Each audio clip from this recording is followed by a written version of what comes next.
Muy buenas tardes. Nuevamente a quienes se encuentran ya presentes. Saludo a la magistrada presidenta Maricruz Cortés Ornelas y anuncio que estamos por dar inicio a nuestra conferencia del día de hoy. Gracias, maestra. Muy buenas tardes. Buenas tardes a todas y a todos. Esperamos su indicación para iniciar. Muchas gracias, magistrada. Pues en atención al público que ya se encuentra, tenemos más de la mitad de las personas registradas. Estoy segura de que seguirán incorporándose. Pues podemos dar inicio con la presentación del día de hoy de la conferencia. El Poder Judicial del Estado de Tlaxcala y el Consejo de la Judicatura del Estado de Tlaxcala les dan la más cordial bienvenida a la conferencia inaugural de las terceras jornadas de capacitación sobre la elaboración de sentencias. Agradecemos desde estos momentos al doctor Víctor Rojas Amandi que se encuentre acompañándonos con nosotros dando esta conferencia inaugural. De la misma manera, quiero agradecer la presencia de la magistrada Maricruz Cortés Ornelas, presidenta del Tribunal Superior de Justicia del Consejo de la Judicatura. Gracias, magistrada. Nos acompañan también integrantes del Consejo de la Judicatura. Agradezco al licenciado Víctor Hugo Corichi Méndez, a la doctora en Derecho Dora María García Espejel y a la licenciada Edith Alejandra Segura Payán, integrantes del Consejo de la Judicatura en el Estado. Para dar inicio a nuestra actividad, solicitamos a la magistrada presidenta del Tribunal Superior de Justicia sea tan gentil en dirigirnos un mensaje y declarar formalmente iniciados los trabajos de estas terceras jornadas de capacitación sobre la elaboración de sentencias. Gracias, maestra. Buenas tardes a todas y a todos. A nombre del Poder Judicial les doy la más cordial bienvenida a estas terceras jornadas para la elaboración de sentencias, a nuestros compañeros del Poder Judicial, a todos quienes integramos el Poder Judicial, pero en esta tarde también me es grato saludar a los servidores públicos de otras instituciones que nos acompañan, a los litigantes también, por supuesto, a los interesados y conocedores del derecho que en este momento se encuentran con nosotros. Para mí es muy grato saludarlos por esta vía y, por supuesto, darles la bienvenida, agradecer, por supuesto, la presencia de nuestro ponente, nuestro distinguido ponente de esta tarde, el maestro Víctor Manuel Rojas Amandi. Bienvenido, maestro. Estimado doctor, buenas tardes. Y, por supuesto, reiterarles el interés del Poder Judicial en trabajar de manera continua para brindar las herramientas necesarias tanto a los servidores públicos como a los abogados litigantes, con los que estemos informados y que nos profesionalicemos día con día, es el objetivo del Poder Judicial. Para mí es un gusto poder saludarles y poder recibirles en estas terceras jornadas y, por supuesto, para que el día de hoy, a través de los conocimientos que nuestro ponente nos comparta, abonemos y contribuyamos a que los servidores públicos del Poder Judicial tengamos las herramientas necesarias para siempre dar lo mejor en la impartición de justicia. Eso es lo que ha demandado o lo que demandan siempre los ciudadanos tlaxcaltecas, que es un compromiso de los servidores públicos justo tener las herramientas necesarias para esta impartición de justicia. Pues muchas gracias a todas y todos por su asistencia. Su presencia virtual el día de hoy habla del interés que los abogados tlaxcaltecas tenemos para siempre estar profesionalizándonos, preparándonos todos los días. Y estoy segura que estas terceras jornadas en las que analizaremos y trabajaremos sobre la elaboración de sentencias justo contribuyen a una mejor capacitación y el mejor desempeño del servicio público. Pues para mí es un gusto poder comunicarme con ustedes por esta vía y declarar formalmente iniciadas justo las terceras jornadas para la elaboración de sentencias. Y estoy segura que los conocimientos que se adquirirán esta tarde y justo en todo lo que duran nuestras jornadas serán en beneficio de los ciudadanos y las ciudadanas. Muchas gracias. Gracias a todos. Muchas gracias, magistrada presidenta. Antes de iniciar, también quiero agradecer la presencia del consejero de la Judicatura, Rey David González González. Gracias por acompañarnos. Pues antes de dar el uso de la palabra a nuestro ponente de hoy, quien disertará sobre el proceso de la argumentación jurídica, Voy a permitirme solo mencionar algunos datos curriculares. Doctor, ofrezco una disculpa por no leer toda su semblanza curricular. Es muy amplia, ustedes podrán apreciar su formación y su experiencia en la materia. El doctor Víctor Manuel Vicente Rojas Amandi es licenciado en Derecho por la UNAM y también cuenta con una maestría Legum Magister por la Universidad de Heidelberg de Alemania. Un doctorado, doctor Juris, por el Instituto Max Planck para Derecho Internacional Público y Derecho Público de la Universidad de Heidelberg. También cuenta con otro doctorado en Derecho por la Universidad Nacional de Educación a Distancia. Igualmente participó en el 30º Programa Exterior de la Academia Internacional de La Haya y realizó una estancia postdoctoral de investigación como profesor invitado por la Universidad a Distancia de Hagen. De la misma manera, cursó el programa de capacitación sobre el Sistema Nacional Anticorrupción en el año 2017. Dentro de sus actividades profesionales podemos destacar el haber sido asesor en la oficina del abogado general de la UNAM en un despacho particular, el abogado en el despacho también particular en Alemania, profesor de tiempo del Departamento de Derecho de la Universidad Iberoamericana, director del Departamento de Derecho de la misma Universidad Iberoamericana, profesor de asignatura de la Escuela Judicial del Estado de México, editor y secretario ejecutivo de la revista jurídica Anuario del Departamento de Derecho de la Universidad Iberoamericana, director de la Escuela Judicial del Estado de México, secretario general de la Red de Escuelas Judiciales de la República Mexicana, director del Centro de Investigaciones Judiciales del Poder Judicial del Estado de México, director del Instituto de Especialización Judicial del Poder Judicial del Estado de Querétaro, académico de tiempo del Centro de Investigaciones Jurídico-Políticas de la Universidad Autónoma de Tlaxcala, además de practicar también el litigio en materia civil y familiar. Cuenta con diversas membresías, como es el caso del Sistema Nacional de Investigadores, contando con el nivel 3, miembro de la Comisión de Asesores Externos de Derecho Internacional Privado de la Secretaría de Relaciones Exteriores del año 2011 al 2018, y también como miembro del Comité Consultivo del Centro de Estudios Constitucionales de la Suprema Corte de Justicia de la Nación en el año 2015, así como de la Asociación México-Alemana de Juristas y del Consejo del Servicio de Intercambio Académico Católico, miembro del Comité Editorial de la Comisión Nacional de Derechos Humanos del 2018 al 2020. Cuenta con diferentes distinciones y un número grande de publicaciones y artículos en revistas especializadas en la materia, más de 40 publicaciones y diferentes capítulos en obras y traducciones.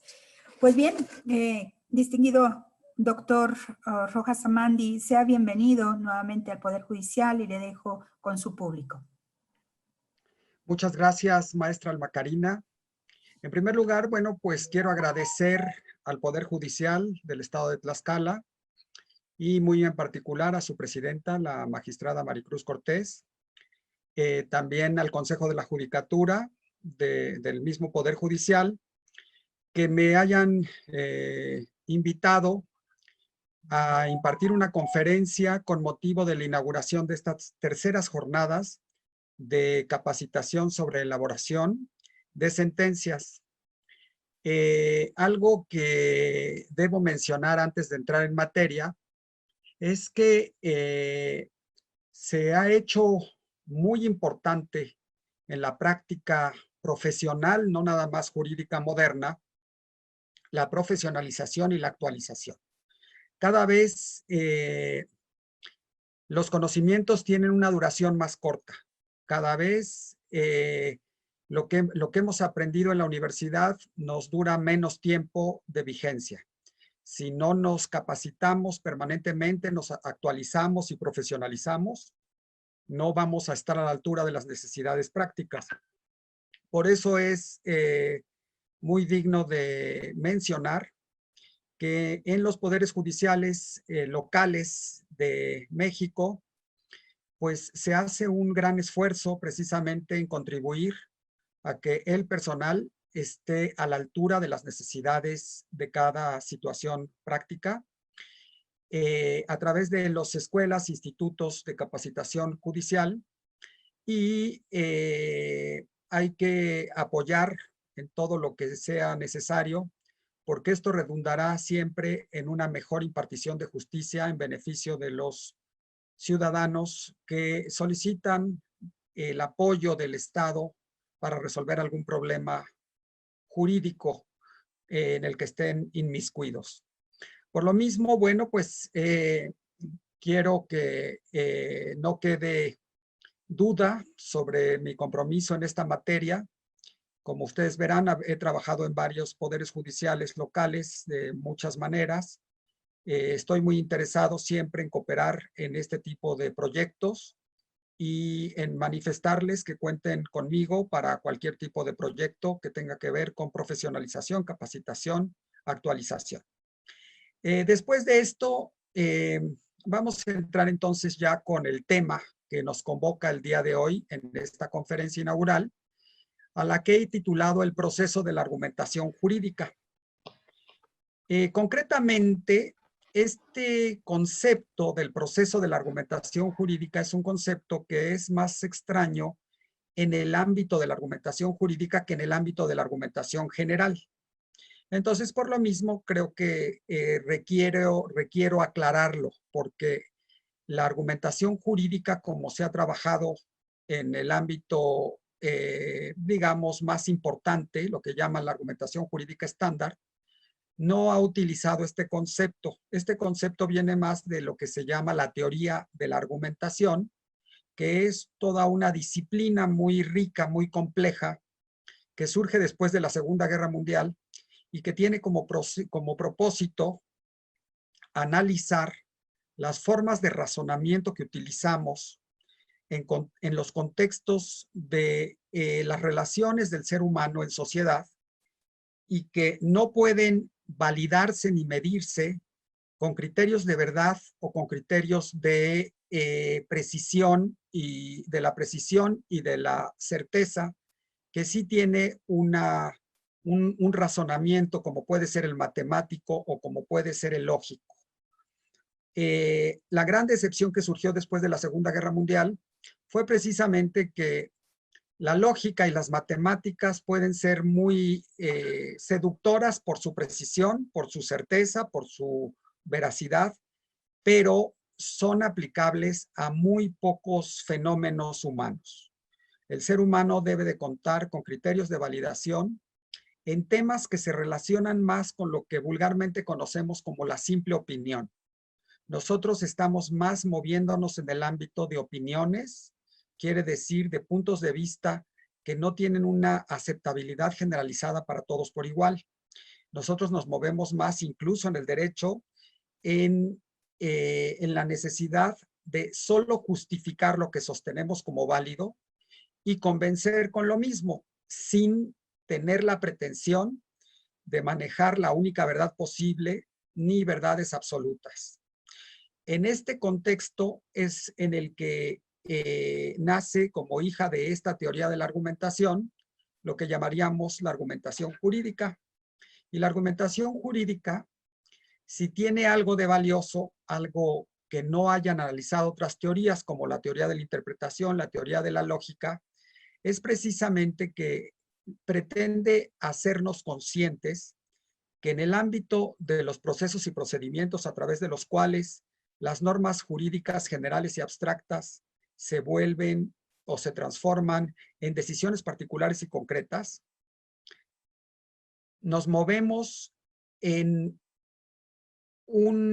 digamos, en un fenómeno comunicativo que consiste permanentemente en hacer valer puntos de vista y justificarlos con razones que sean convincentes o persuasivas. De tal manera que la argumentación es parte esencial del fenómeno jurídico práctico. Cuando hablo yo concretamente del proceso de la argumentación jurídica, me refiero a la manera como razonamos para validar en términos de racionalidad jurídica estos puntos de vista que hacemos valer, por ejemplo, en una demanda como una pretensión o en una sentencia como un resolutivo. Ese es un punto de vista de la autoridad o es un punto de vista del abogado. Y estos puntos de vista necesitan justificarse con argumentos racionales desde el punto de vista jurídico, que no son iguales a los criterios de racionalidad, o que no usan los criterios de racionalidad que nosotros podríamos encontrar en la medicina, en la ciencia o en la ingeniería. Son criterios propios del derecho. Quiere decir que cuando me refiero al proceso de la argumentación jurídica, me voy a referir a los pasos que nosotros vamos dando intelectualmente, tanto para validar las argumentaciones que se hacen frente a nosotros, como las argumentaciones, como para producir las argumentaciones que nosotros hacemos valer frente a otros. Se refiere a criterios, a requisitos, a condiciones de validez de las argumentaciones jurídicas, concretamente hablando. Muy bien, voy a empezar con la presentación para que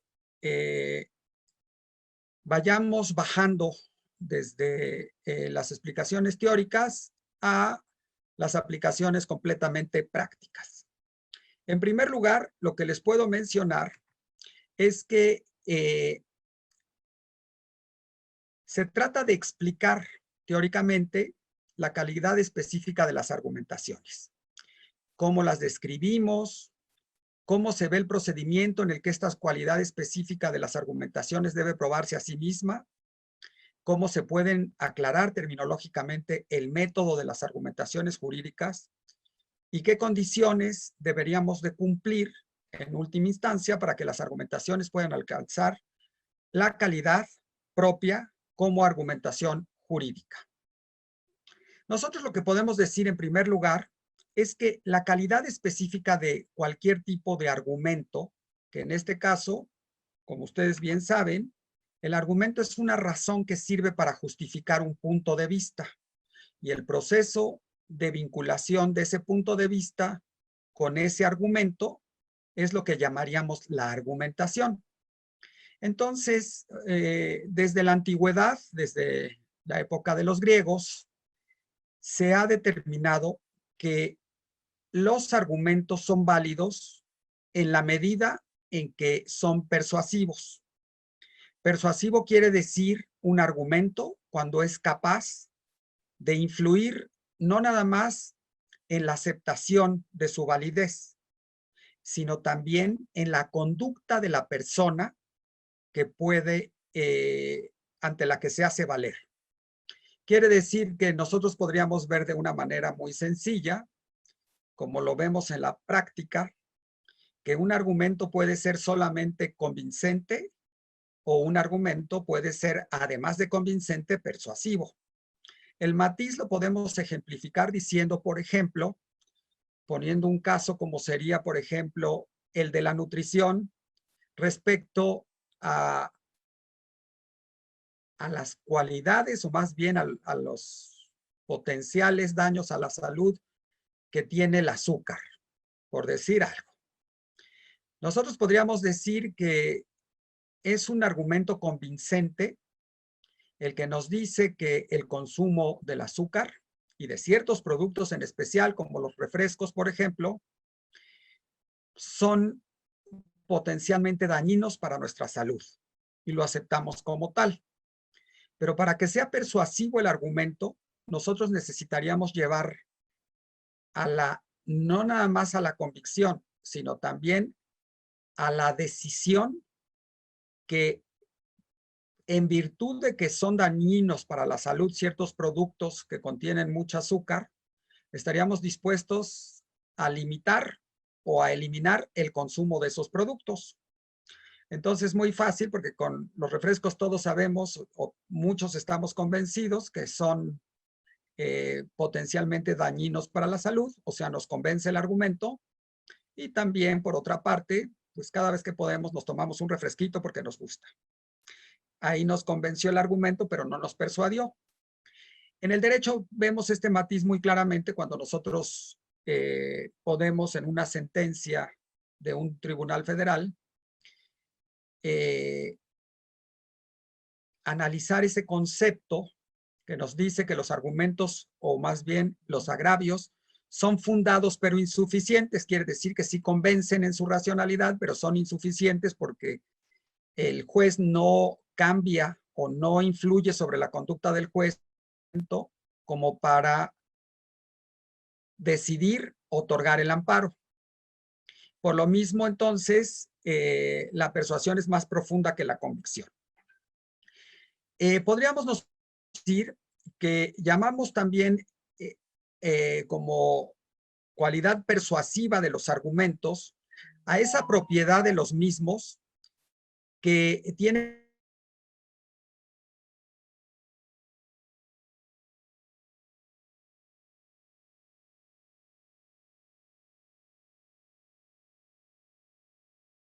que está siendo problematizada. Normalmente algo que debemos reconocer en la práctica argumentativa es que las personas argumentan cuando están en necesidad de justificar algo. Y justificamos algo solamente cuando se problematizan las pretensiones de validez. ¿Qué quiere decir esto? Si nosotros estamos de acuerdo sobre una pretensión de validez, en principio no tendríamos necesidad de argumentar. Si yo les digo que ahora es de día, mi pretensión de validez es ahora es de día, y la trato de justificar con el argumento porque brilla la luz del sol, parecería que si estamos observando la naturaleza, no habría objeción alguna, no habría problematización del punto de vista o de la pretensión de validez. Por lo mismo, al no haber problematización, pues no se argumenta. Cuando yo sostengo, en cambio, que una determinada política pública es ineficiente o es impropia de cierta situación y no todos están de acuerdo, entonces se problematiza el punto de vista o la pretensión de validez y es cuando es necesario dar argumentaciones. Es cuando es necesario producir argumentaciones que funcionan para justificar, para aclarar ese punto de vista que no resulta aceptable para todos por igual, de una manera directa y sencilla. Muy bien. La pregunta sería, ¿cómo procedemos realmente cuando queremos convencer a alguien de manera argumentativa?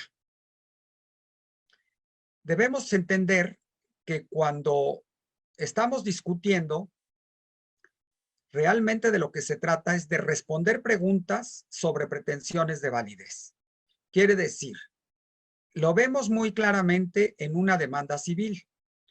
Lo que se llaman las pretensiones del actor, pues son exactamente estas pretensiones de validez. El actor dice, Juan me debe.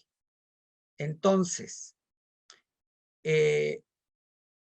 como suponemos que Juan no va a estar de acuerdo con que le debe a Roberto, primero lo invitamos a través de la contestación de un emplazamiento para que conteste la demanda y manifieste su punto de vista.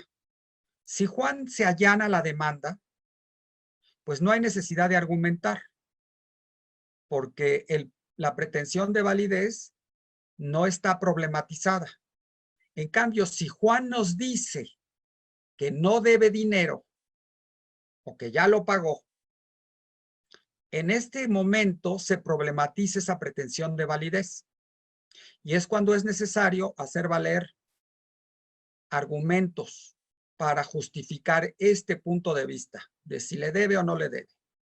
Aquí vean ustedes que Por eso cuando el Código Civil, el Código de Procedimientos Civiles invita al actor y al demandado en su respectiva demanda y contestación de demanda a que expresen sus razones de hecho y de derecho, les está invitando a que ofrezcan argumentos de hecho y de derecho para que justifiquen sus pretensiones y o excepciones.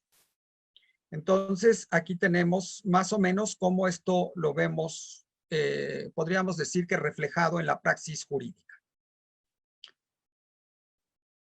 Cuando nosotros argumentamos en favor o en contra de la validez de un enunciado, que es lo que se llama regularmente una tesis, nos referimos a otro enunciado que expresa una razón que lo que justifica esa pretensión de validez al que le llamamos argumento.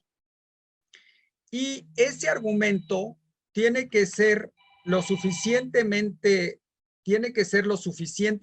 capaz como para ser aceptado por la persona a la que se le dirige. Gran parte del tema de la argumentación, y que a veces precisamente podríamos decir que la práctica del derecho o el análisis del derecho como lo conocemos regularmente no lo analiza, es que desde el punto de vista de la argumentación siempre se debe pensar en el destinatario de la argumentación para ver qué le puede convencer o persuadir y qué no.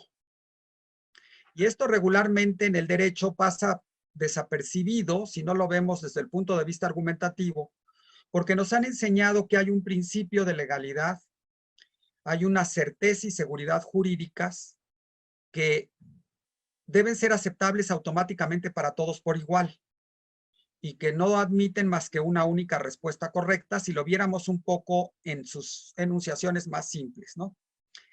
Y entonces nos dicen que solo basta con que justifiquemos que está permitido, prohibido, mandado por una ley determinada conducta para que a partir de ahí nosotros hayamos justificado racionalmente la pretensión que se está haciendo valer.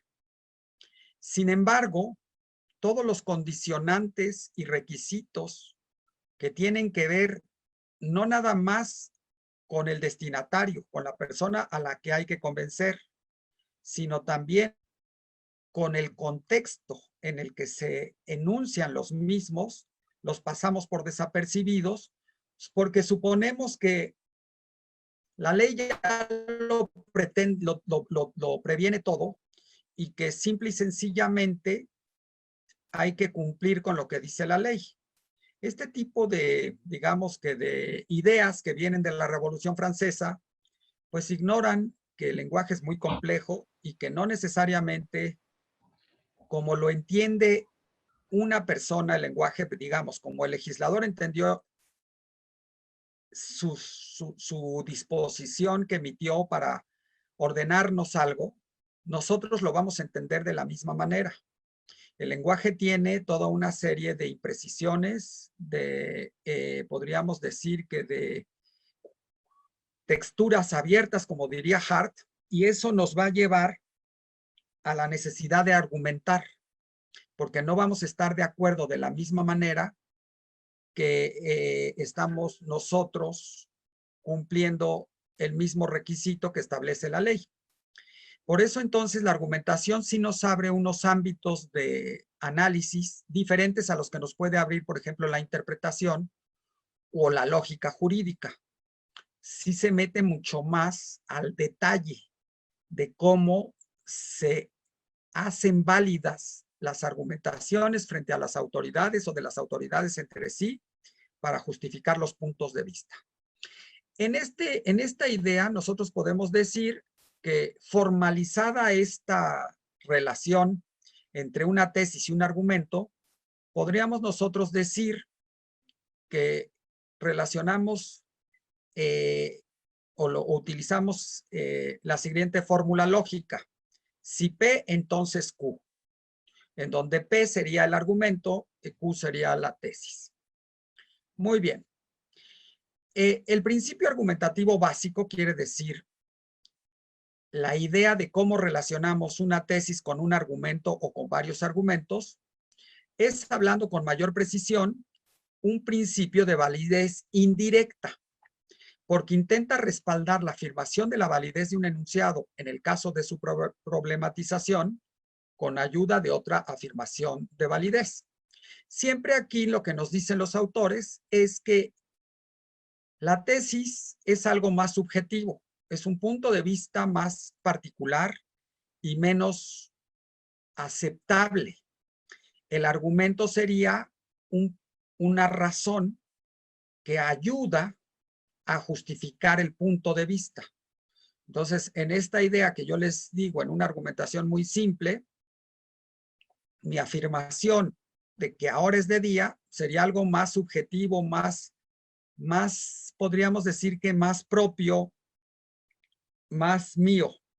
En cambio, cuando yo doy la razón para justificar lo que sostengo, enunciando que ahora mismo brilla el sol, entonces esta afirmación es más objetiva, verificable con mayor, digamos, objetividad, con mayor generalidad que la otra. Siempre la afirmación más objetiva, más verificable, es lo que llamamos argumento.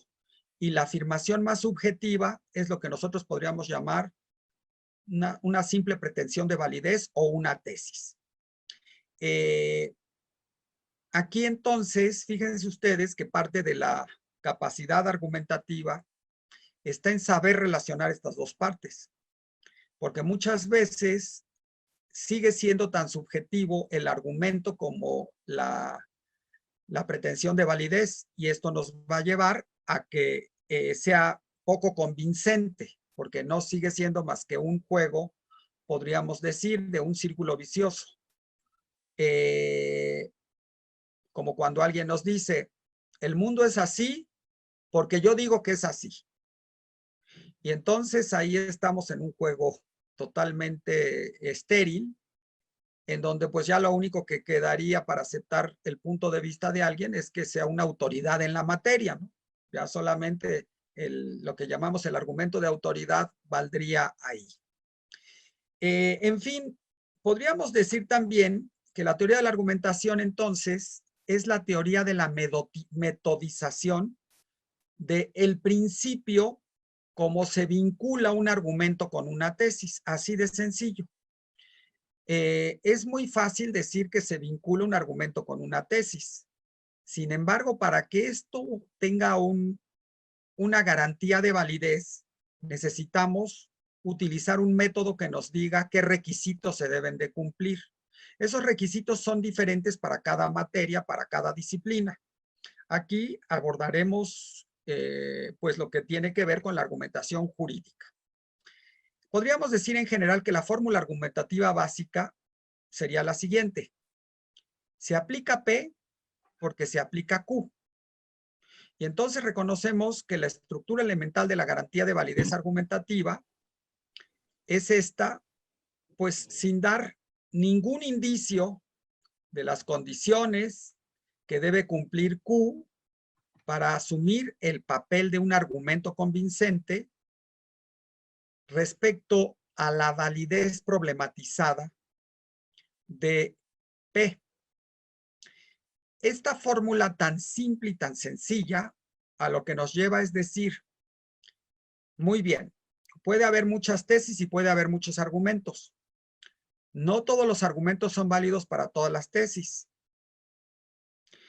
Podríamos dar argumentos muy, podríamos decir, poco convincentes, poco persuasivos, poco racionales. Si yo les digo que, por ejemplo, que el mejor auto que se fabrica en el mundo es de la marca FAW China, y el argumento que esgrimo para justificar ese punto de vista es precisamente porque esos autos están pintados la carrocería de los autos está pintado con una pintura de mucha calidad, pues parecería que la argumentación no es suficiente como para justificar que ese sea el mejor auto del mundo. Parece un argumento muy pobre. O yo les podría decir que porque pues es un auto que gasta muy poca gasolina, sigue siendo un argumento muy pobre para justificar que es el mejor auto del mundo. Entonces, aquí hay que entender que hay unos argumentos que son válidos, aceptables, convincentes, persuasivos para unas tesis, y otros argumentos no van a ser válidos ni persuasivos para esas tesis. Entonces, aquí lo que podremos decir es que la argumentación como estructura o sistema de razones es en general un patrón o un esquema procedimental de garantía de validez al que se puede acudir de forma recursiva. Esto es muy importante entenderlo. ¿Qué quiere decir? En la argumentación solemos utilizar lo que se llama esquemas. Los esquemas son estos patrones, estos modelos que nos dicen cómo organizar la información que yo voy a comunicar con el propósito de que esa información funcione como argumentación y que además de que funcione como argumentación, ofrezca la garantía de racionalidad. Y ese patrón cuando digo aquí que lo podemos utilizar de forma recursiva, quiere decir que ese patrón yo lo puedo utilizar como un estándar de producción de argumentaciones que garantice racionalidad. Aquí hay que entender algo que autores de la argumentación jurídica como Robert Alexy nos los hacen ver muy claramente. La garantía de racionalidad de la argumentación no quiere decir garantía de eficiencia o garantía de éxito en lo que argumentamos. ¿Por qué? Porque al final, como nos los mencionan los autores en general de la argumentación y en particular de la argumentación jurídica, como nos los mencionan muy bien, gran parte del éxito en una argumentación está en poder influir, en poder persuadir al destinatario de la misma. Y para tener un éxito de garantía, yo tendría que poder manipular toda una serie de situaciones, condiciones, características de la personalidad de la persona o las personas a las que les estoy haciendo valer la argumentación. Y eso es prácticamente imposible. No puedo yo convencer con los mismos argumentos a una persona igual que a otra.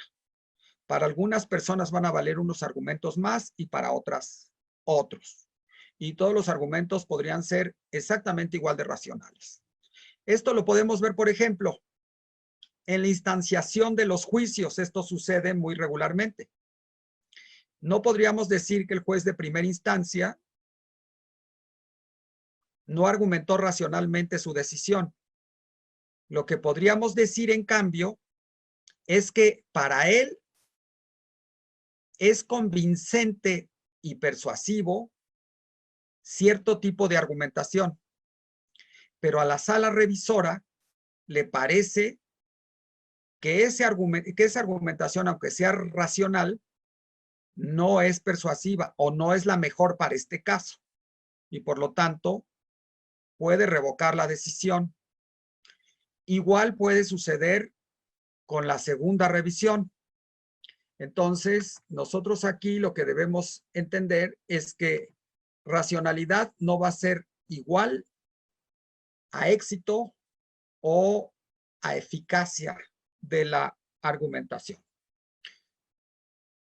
La argumentación en realidad solo contiene afirmaciones en su estructura superficial lingüística. Quiere decir, la argumentación vista desde el punto de vista formal, pues es esto que estamos mencionando, este esquemita de cómo vinculamos una tesis con un argumento.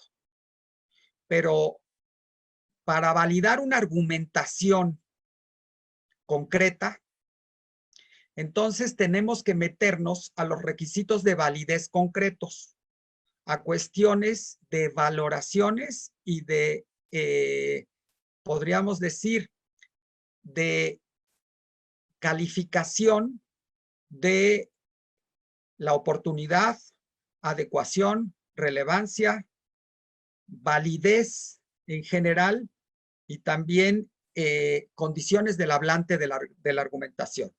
Vamos a ver entonces que en general, para que una argumentación sea persuasiva, debería de cumplir los siguientes requisitos. Debe ser una argumentación válida. Debe ser una argumentación adecuada.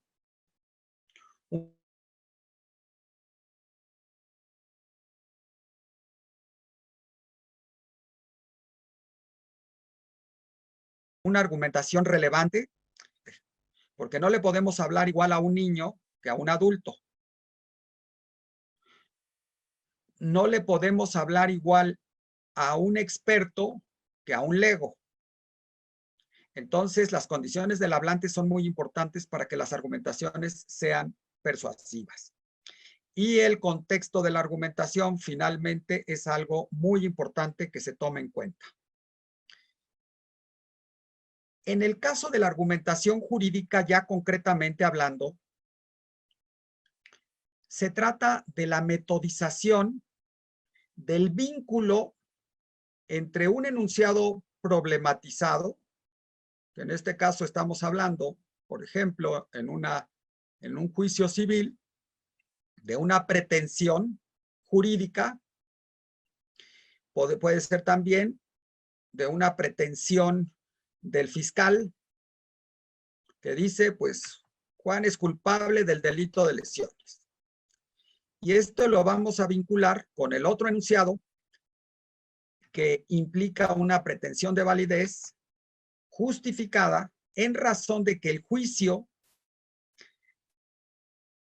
el juicio, se comprobó que Juan llevó a cabo una conducta que está prohibida por una determinada disposición del Código Penal Federal. En este caso, pues que la califica como lesiones. Entonces, la argumentación jurídica no deja de ser diferente a las argumentaciones comunes. Se trata entonces de relacionar racionalmente un enunciado problematizado con una pretensión de validez. Ahora, ¿sobre cuál es el enunciado que debería de servir de fundamentación de validez?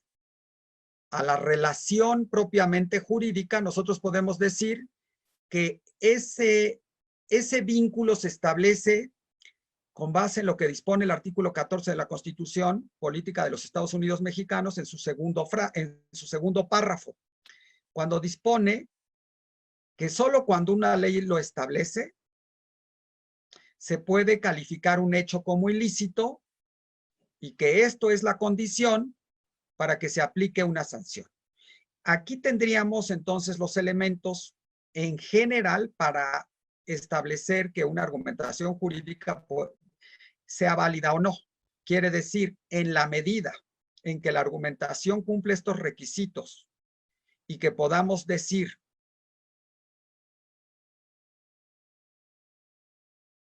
el punto de vista de la autoridad, que es privar de los derechos a un ciudadano.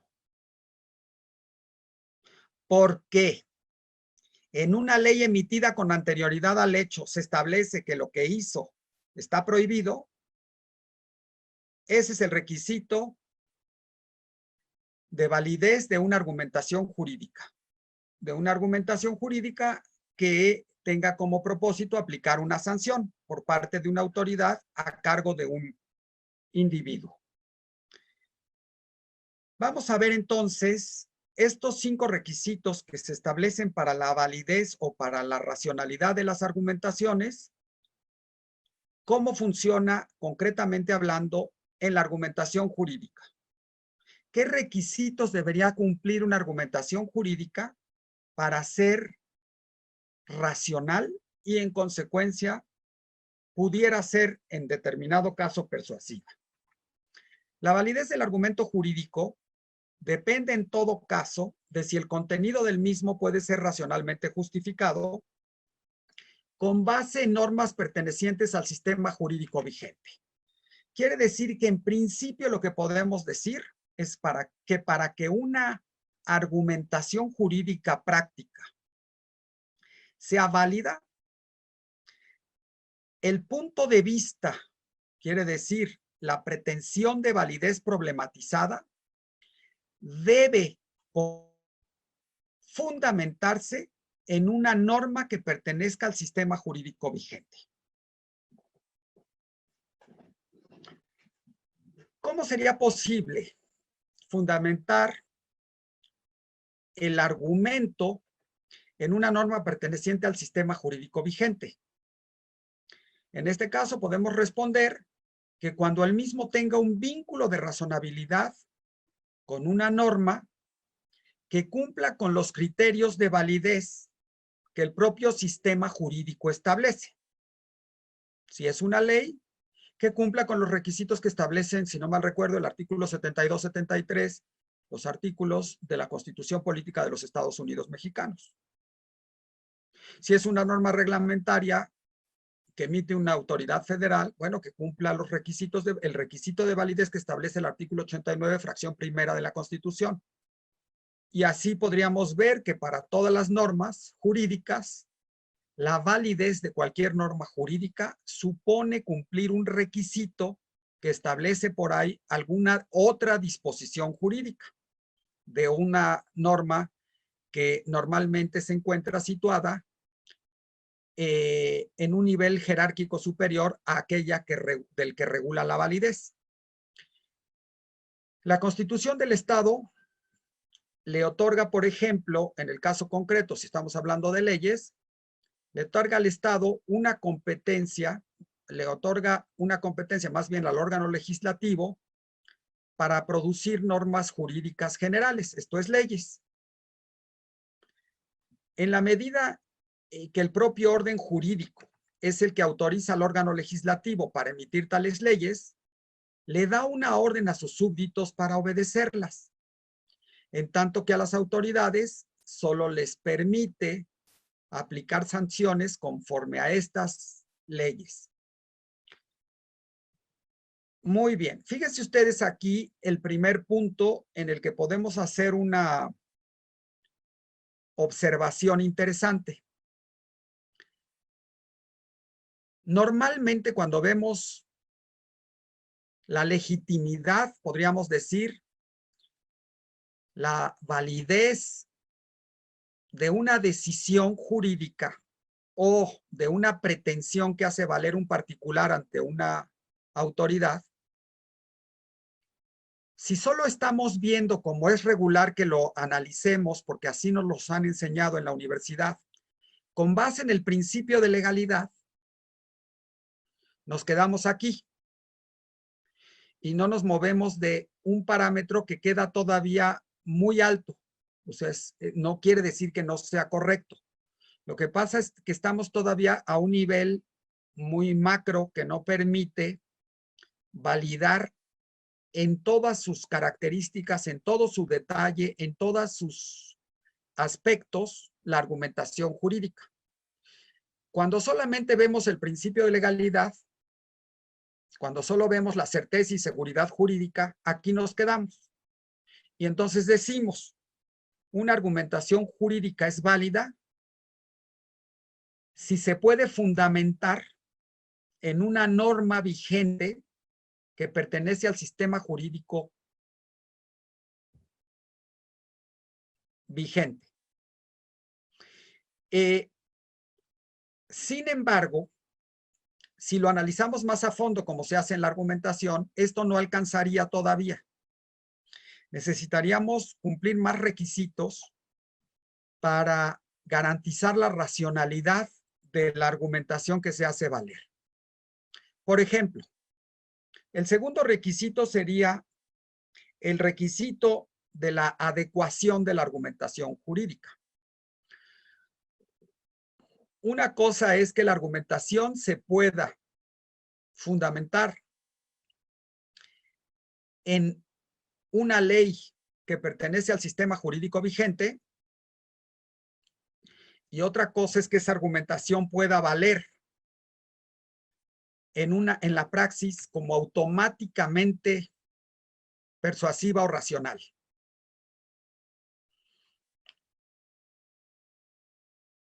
El objetivo de toda argumentación, pues, va a ser convencer o persuadir.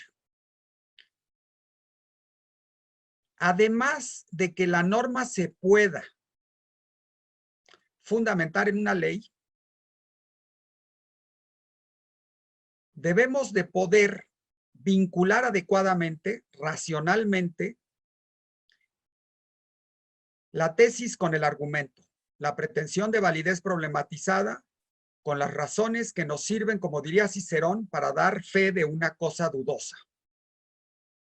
Y la idea sería siempre, como en el derecho, como en cualquier otra actividad,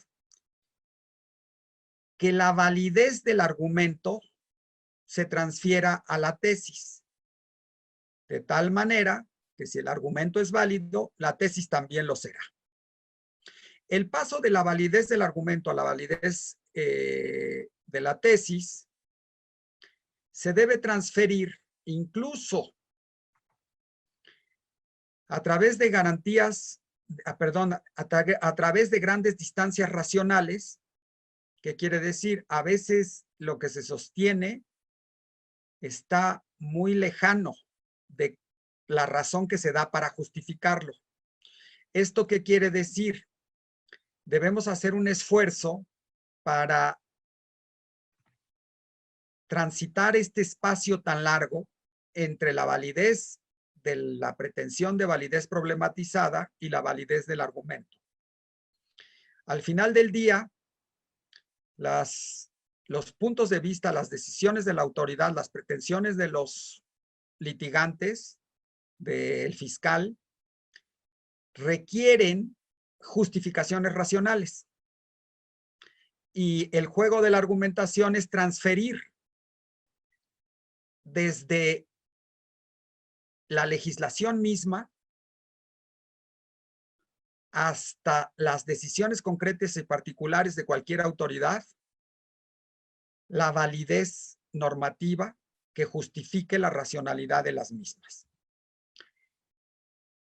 Aquí estamos hablando entonces de que la argumentación nos va a funcionar como una línea de transporte de validez, es como un cable que nos va a transferir la validez desde el poste de luz o de la generación de luz hasta nuestras casas, hasta nuestras necesidades particulares de argumentación. Y aquí lo interesante es que esta argumentación debe de quedar garantizada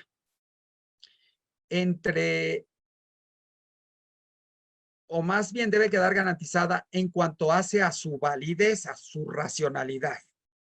Y a veces esto no es tan sencillo. Ya vimos que hay una fundamentabilidad en el sistema jurídico vigente, que es el que nos garantiza el principio de legalidad, que está previsto en el artículo 14. Ok, ahora, la adecuación del argumento, ¿a qué se refiere? Cuando hablamos nosotros de la adecuación del argumento, se refiere a la definición de los ámbitos de validez normativa, material, espacial, personal y territorial, de la disposición que en la argumentación sirve como garantía. ¿Qué quiere decir?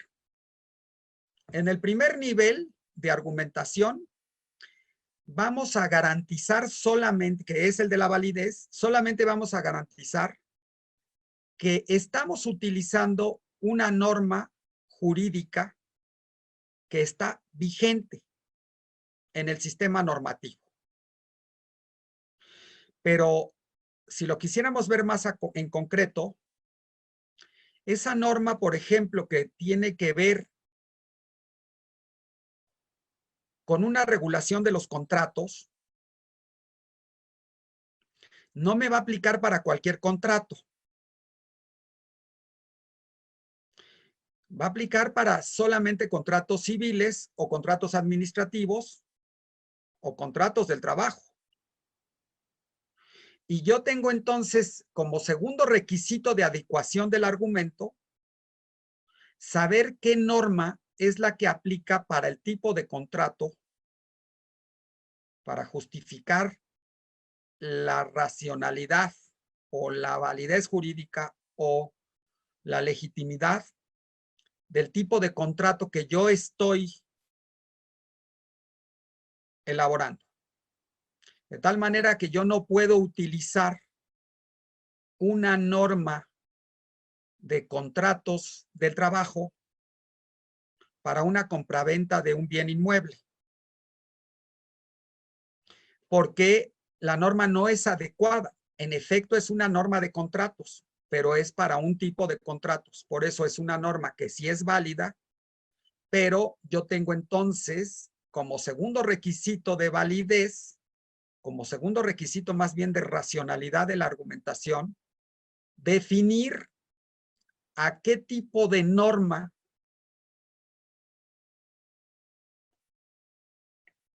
tendría que recurrir para justificar racionalmente el punto de vista al que me estoy refiriendo. El punto de vista al que estoy yo, podríamos decir, estoy haciendo valer y que está siendo problematizado.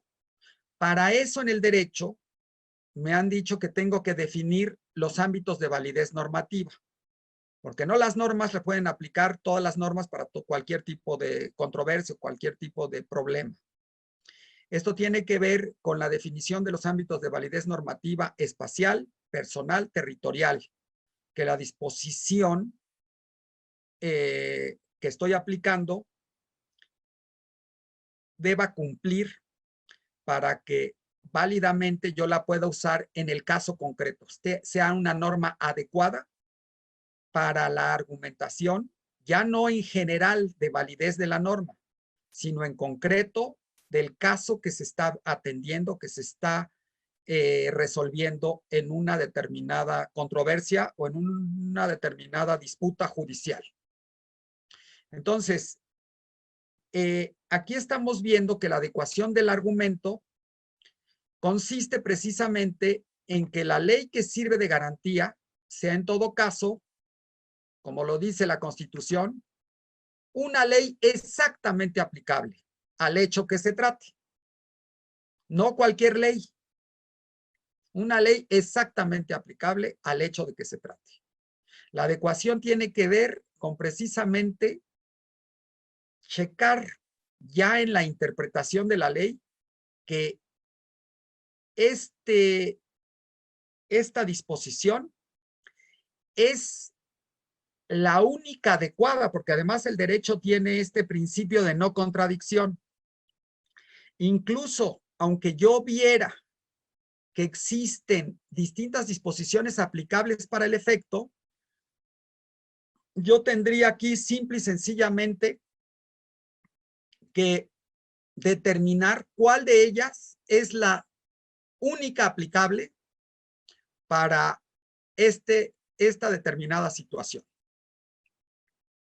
De tal manera que la argumentación garantice que la única ley aplicable, porque el derecho está inhibido por este principio de no contradicción, que la única ley aplicable para resolver esta controversia es precisamente la ley exactamente aplicable. Y esto lo defino yo precisamente interpretando los ámbitos de validez material, espacial, territorial y personal de las disposiciones.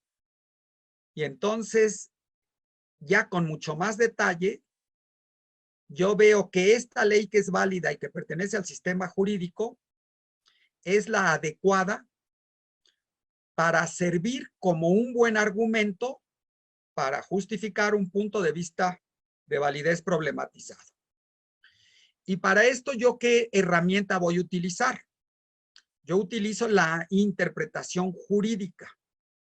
La interpretación jurídica es la que me va a permitir a mí fijar digamos, estos ámbitos particulares de validez de la norma y entonces justificar de esa manera la adecuación de la garantía normativa que se hace valer. De esta manera, el vínculo de validez argumentativa entre argumento y la pretensión de validez jurídica problematizada se va haciendo más estrecho.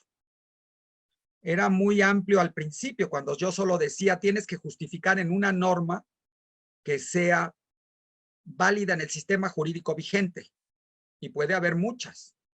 En el segundo nivel me dicen, pero no nada más que sea una norma jurídica válida, sino como dice la Constitución para los casos penales, que sea la ley exactamente aplicable a este caso, no cualquier ley. La norma exactamente jurídica, y entonces ya tenemos aquí otro requisito, que sería el de adecuación. Ahora, la relevancia. Vamos a ir detallando, si ustedes se están dando cuenta, lo que estamos haciendo es que estamos yendo en el cumplimiento de los requisitos de validez o en el cumplimiento del proceso de la argumentación para garantizar su racionalidad, estamos yendo de lo más general y abstracto a lo más concreto. Primero, como requisito de validez general, simple y sencillamente que yo pueda utilizar una o varias normas que pertenecen al sistema jurídico vigente. En segundo lugar, que la norma sea adecuada. La adecuación de esa norma, que sea la ley exactamente aplicable, como dice la Constitución, al caso en cuestión. Ahora, ¿así garantizo yo la racionalidad de la argumentación jurídica? Todavía no. Además, hay que cumplir el criterio de relevancia. Que el argumento sea relevante significa que la afirmación que sirve de justificación debe considerarse categóricamente como apropiada, no nada más adecuada, apropiada para justificar el punto de vista que se plantea en la tesis. En la praxis jurídica, en la que el detalle y precisión en la aplicación normativa crece exponencialmente, no alcanza de ninguna manera para cumplir el criterio de relevancia el que la norma sea ley exactamente aplicable al caso. Esto, por ejemplo, se evidencia en muchos casos en que la ley se aplica contra o al margen de su letra. Quiere decir, yo ya determiné que la ley es válida. Yo ya determiné que las disposiciones de esa ley al que voy a aplicar son exactamente aplicables. Ahora, ¿ya por eso cumplí el criterio de relevancia? No. Además, se debe tratar de una aplicación, en este caso, se tiene que tratar de una norma que resulte apropiada en los términos que establece en un siguiente escalón la jurisprudencia y o la dogmática que normalmente vienen de la mano. ¿Qué quiere decir? Nosotros podemos, para ejemplificarlo muy claramente, nosotros podemos tomar una interpretación de una disposición del Semanario Judicial de la Federación de la Quinta Época y cumpliría los dos primeros requisitos. Está aplicando una ley válida si la norma sigue aún vigente y además está definiendo perfectamente sus ámbitos de aplicación normativos. Ahora, ¿qué pasa si hay en la novena, en la décima, en la onceava época, en la undécima época, una jurisprudencia que me dice que lo propio es aplicar esa disposición de otra manera diferente? Entonces, aquí nos damos cuenta que la adecuación tiene que ver con la posibilidad de interpretar estos ámbitos de validez a los que nos hemos referido de manera diferente. Y que va a haber en una determinada época una manera oficial, si se establece en la jurisprudencia, o aceptable en términos mayoritarios de que se aplique, y que no necesariamente va a ser igual a la que existía en tiempos pasados, ni a la que va a existir en tiempos futuros. La jurisprudencia aquí me está poniendo todavía un ámbito más estricto que el de la mera interpretación, un ámbito de racionalidad todavía más estricto, porque me va a decir, no nada más apliques la regla válida, no nada más la apliques de acuerdo con lo que establezca la interpretación de sus ámbitos de validez. Aplícala además de acuerdo con lo que establezcan los criterios oficiales de la jurisprudencia o de la dogmática. Normalmente la dogmática y la jurisprudencia van un poco de la mano, por eso los puse juntos, porque también a veces en la dogmática se habla de opiniones dominantes. Esas opiniones dominantes también valen como argumentaciones de mucho más precisión que las que simple y sencillamente se obtienen interpretando los ámbitos de validez de una regla.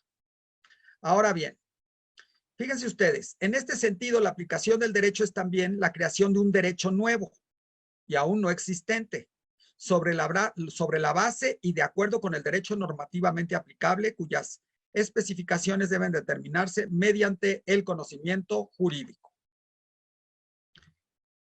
La obligación constitucional de un juez de aplicar la ley no puede negar que la diferencia entre, por una parte, una norma jurídica abstracta general y por otra, su concreción en el caso individual, pues abre un abanico considerable de resultados posibles que, parafraseando al famoso filósofo de la hermenéutica Gadamer, nos lleva a concluir que una sentencia no puede ser un simple espejo de la ley. Quiere decir que hay un criterio de racionalidad más fino que el que establece, que el que se puede determinar directamente de la ley. Es un criterio de racionalidad mucho más práctico, que proviene básicamente de la jurisprudencia y que también puede provenir de la doctrina. Y entonces, en la racionalidad práctica, también se toma en cuenta la jurisprudencia. Y ustedes observen esto, porque me podrían decir, es que la jurisprudencia está regulada en la ley, y como la jurisprudencia está regulada en la ley, pues la jurisprudencia ya no tiene un criterio de racionalidad diferente al de la legalidad. Yo les podría decir, entonces, ¿por qué causa aplicamos jurisprudencia diferente a la que dice la ley, a la jurídicamente obligatoria por ley? ¿Por qué aplicamos lo que llamamos las tesis aisladas? Precisamente como un criterio de racionalidad, como un criterio de mera persuasividad que no tiene que ver tanto con la obligatoriedad legal, sino tiene que ver más bien con la racionalidad que se ha logrado a través de la praxis del derecho, de la praxis de los tribunales. La argumentación en la jurisprudencia no solo funciona en el descubrimiento del derecho válido, sino también como justificación de la aplicación del derecho válido. Lo que haya de ser considerado como derecho en el caso concreto adquiere validez a través de una posición interpretativa de los juzgadores en la que, mediante la crítica y la creación normativas, el derecho adquiere su mejor sentido y su validez real. Entonces, aquí, además, lo que podemos decir es que la dogmática nos puede servir también mucho porque la dogmática es más especulativa.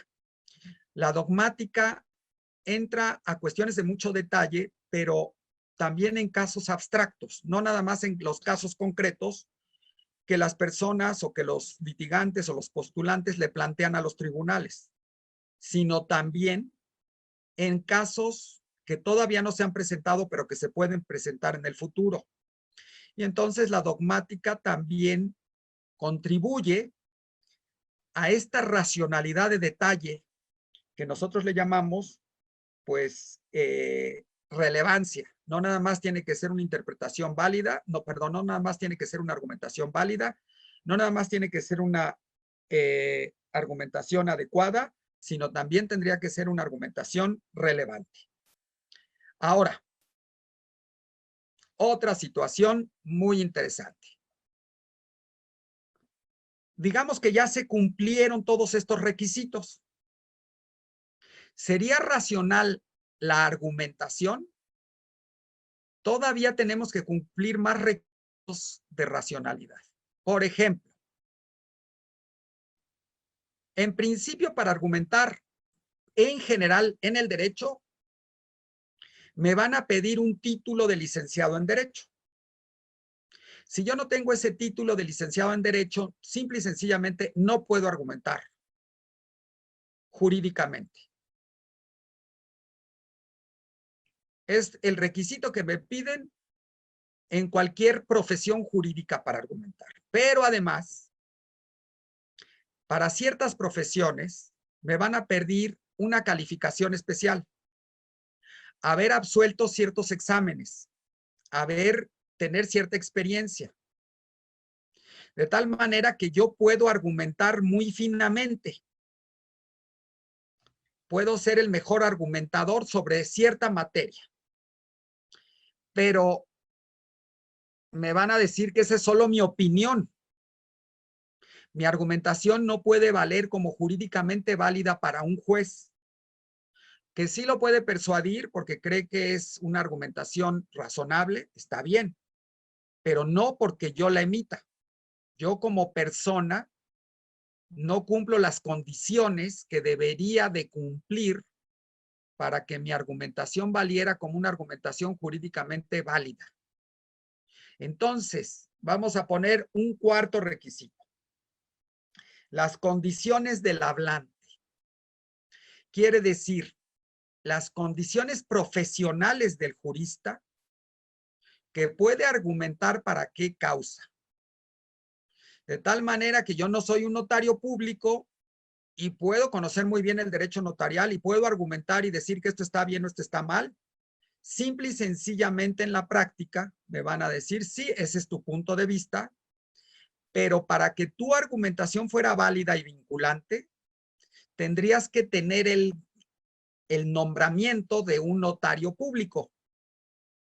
No solo porque tú creas que sabes más que el notario, tu argumentación tiene que ser en sí válida. Entonces, aquí tendríamos un cuarto requisito que tiene que ver con las condiciones del hablante. Y finalmente, podríamos hablar de un último requisito que se llama el contexto de la argumentación jurídica. Además de todos los requisitos de razonabilidad que hemos mencionado,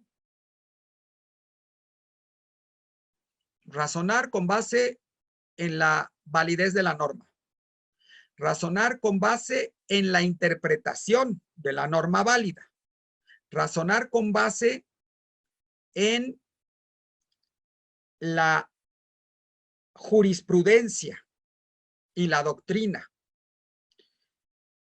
que el que razona sea una persona que cumple el requisito que establece la ley para valer como un argumentador jurídico. Y ahora tenemos que ver que además de todo esto, hay un contexto de la argumentación. Las argumentaciones están sujetas a un problema que no tendría otro tipo de argumentación. Como bien lo dice Ronald Dworkin, este es un problema que no tendría la argumentación, por ejemplo, en materia de literatura. Yo puedo argumentar por qué Cervantes escribió esto y no escribió esto. Y soy muy libre para pensarlo.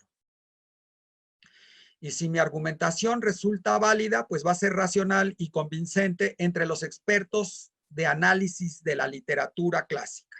Muy bien. En el derecho estamos sujetos a determinadas problemáticas sociales que hay que resolver.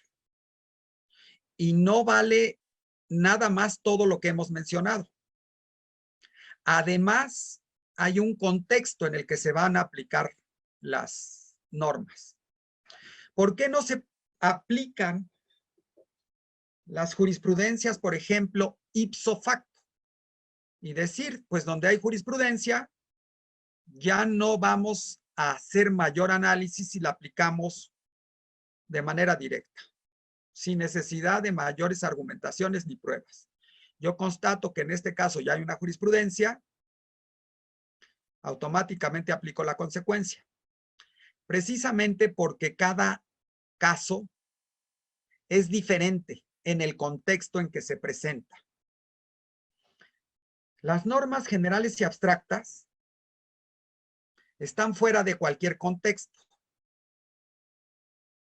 Sin embargo, las aplicaciones de las normas concretas, por el contrario, están siendo aplicadas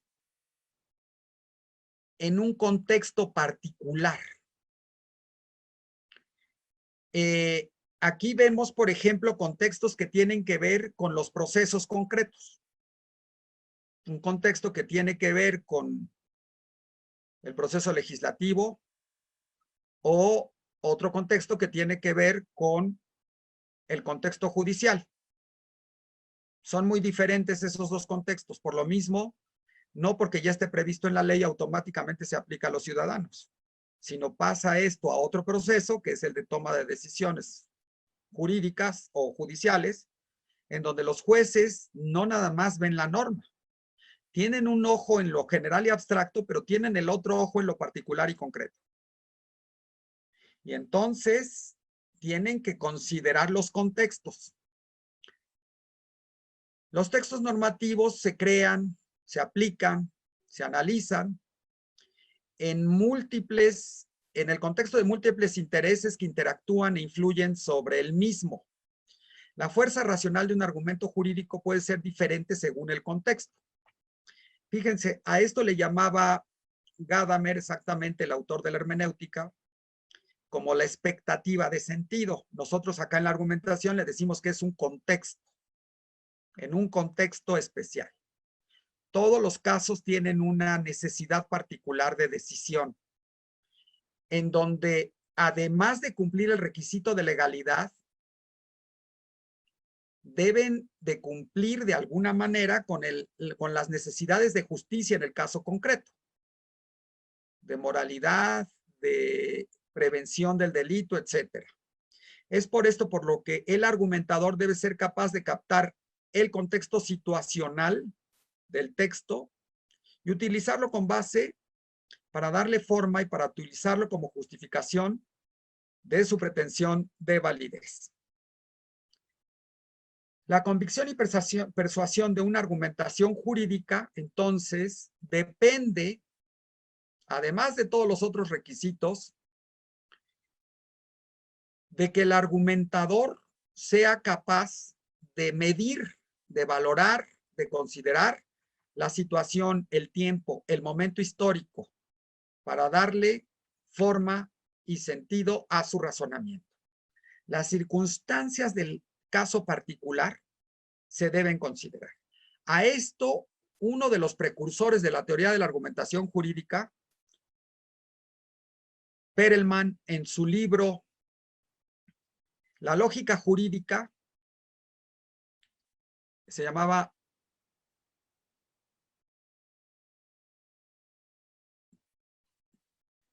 La nueva retórica y la lógica jurídica, así se llama esa obra. Una obra muy recomendable porque además de ser corta, es muy sugestiva, nos trae muchas propuestas para ver el derecho desde otra manera. Y fíjense ustedes que este autor, Perelman, nos dice que en la actividad jurídica no nada más se interpreta o se aplican herramientas de lógica. También se valora. Cuando aquí hablamos nosotros del contexto, es lo que llamaría Perelman la valoración de la situación concreta, para darle un peso específico precisamente a la situación particular a la que se va a aplicar la norma. En el contexto, pues digamos, de las normas, de las situaciones y también de las necesidades de justicia en el caso concreto. Vean, por ejemplo, cuando se vivía en México el contexto de una economía nacionalista y de economía cerrada, la Suprema Corte nos decía pues que de conformidad con el artículo 133 de la Constitución, tanto las leyes que emanan de ella como los tratados internacionales celebrados por el Ejecutivo Federal, aprobados por el Senado de la República y que estén de acuerdo con la misma, ocupan ambos el rango inmediatamente inferior a la Constitución en la jerarquía de las normas en el orden jurídico mexicano. Ahora, el contexto cambió. Ahora México está en el transcurso, está en el proceso de una política globalizadora y de economía abierta. Y entonces ahora nos dice la Suprema Corte, sin que haya cambiado una coma el texto del artículo 133. Es el mismo texto. Pero ahora nos dice que la Suprema Corte considera que los tratados internacionales se encuentran en un segundo plano inmediatamente debajo de la ley fundamental y por encima del derecho federal y del local. Este cambio, si nos damos cuenta, obedece precisamente a que cambió el contexto. El derecho tiene que ser sensible al contexto, no nada más, vamos a ponerlo así, un traductor de los mensajes que están contenidos en las normas. La argumentación nos dice que esto sucede siempre, aunque no estemos conscientes o aunque no querramos verlo. Entonces, ya concluyendo, lo que podemos decir es que las herramientas del proceso de argumentación jurídica son las siguientes. Primero, para la fundamentabilidad en las normas jurídicas, de la racionalidad de la argumentación, la verificación de la validez de las normas que estamos aplicando, para determinar la adecuación de las normas, la interpretación jurídica, ley exactamente aplicable, para determinar la relevancia de la argumentación en la situación particular, la jurisprudencia y la dogmática, para determinar las cualidades que debe cumplir el argumentador jurídico, pues entonces la calificación de las profesiones es la que determina quién puede argumentar de qué caso, en qué caso sí y en qué caso no, de manera válida. Y para la valoración de hechos y normas, el contexto nos lleva a esta herramienta. Entonces, pues con esto yo concluyo mi plática de esta tarde y pues estoy dispuesto a recibir algunas retroalimentaciones y preguntas del que lo desee. Muchas gracias. Muchas gracias, doctor Víctor Rojas Samandi. Dejamos abiertos los micrófonos. No sé si desean hacer uso del micrófono directamente o bien levantar la mano para abrir el micrófono. O también podemos utilizar el chat para hacer la pregunta, si lo hubiera.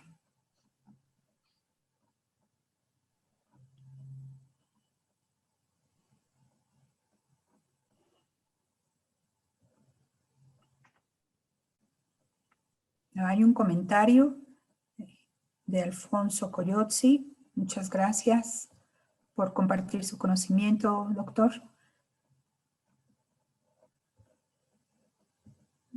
Y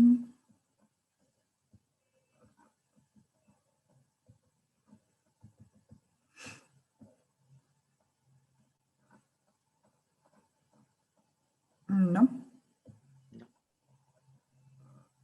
Quiere decir que quedó muy claro. Sí, así es.